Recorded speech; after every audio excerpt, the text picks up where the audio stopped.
আজকের মজাদার গল্প লেজ কাটা শিয়াল। একদা এক গ্রামে বাস করত এক গরিব স্বামী স্ত্রী। তাদের ছিল খামার ভর্তি মুরগি, হাঁস, গরু আরো অনেক পশু পাখি। সঙ্গে ছিল এক ছোট্ট পুকুর, যেখানে খেলা করত অজস্র মাছ ও ব্যাঙ।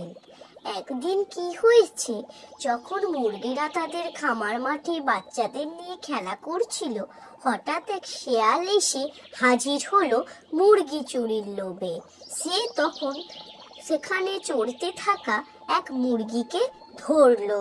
এক মুরগিকে শেয়াল ধরে ফেলায় অন্য মুরগিগুলি জোরে জোরে চিৎকার করতে থাকলো। তখনই সেখানে হাজির হলো সেই স্বামী স্ত্রী। মুরগিকে চুরি করার জন্য তারা শেয়ালকে এমন মারলো যে শেয়ালের লেজ কেটে দিল। তখন সেই শেয়াল প্রাণীর ভয়ে মুরগি ফেলে দিয়ে বনের দিকে ছুটে চললো। এরপর কোন রকম নিজের প্রাণ বাঁচিয়ে লেজ কাটা শেয়াল বনে এসে পৌঁছলো।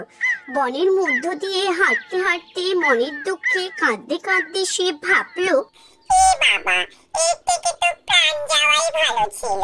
লেজ কাটা শিয়ালের আর কি বা দাম রইল। তাই সে কয়েকদিন অন্যান্য শেয়াল বন্ধুদের থেকে লুকিয়ে লুকিয়ে বেড়ালো। তারপর একদিন বনের মধ্যে একা একা ঘুরতে ঘুরতে শেয়াল ভাবলো, এরম করে আর একা একা কতদিন ভাই চলতে পারে। সে এক বুদ্ধি করে ফেললো, লেজ কাটা নিয়েও তার বন্ধুদের সাথে থাকার জন্য।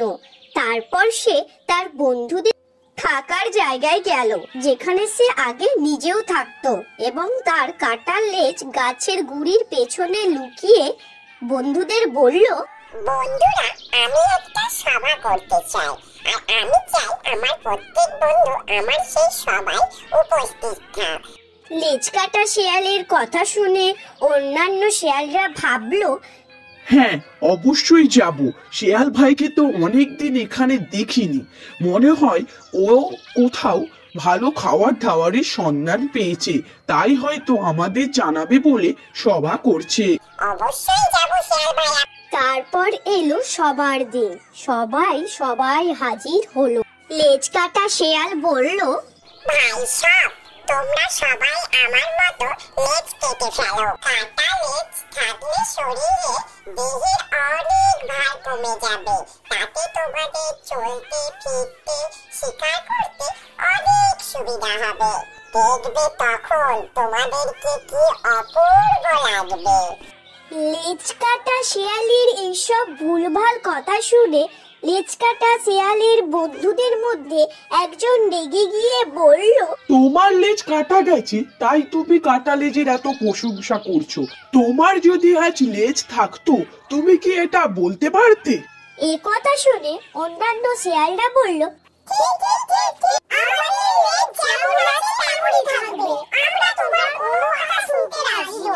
বন্ধুদের সবার মুখে এই কথা শুনে লেজ কাটা শেয়ালের মুখ থেকে আর কোনো কথাই বেরোলো না। নীতি কথা, কেউ বিপদে পড়লে অপর কেউ বিপদে ফেলতে চায়। আমার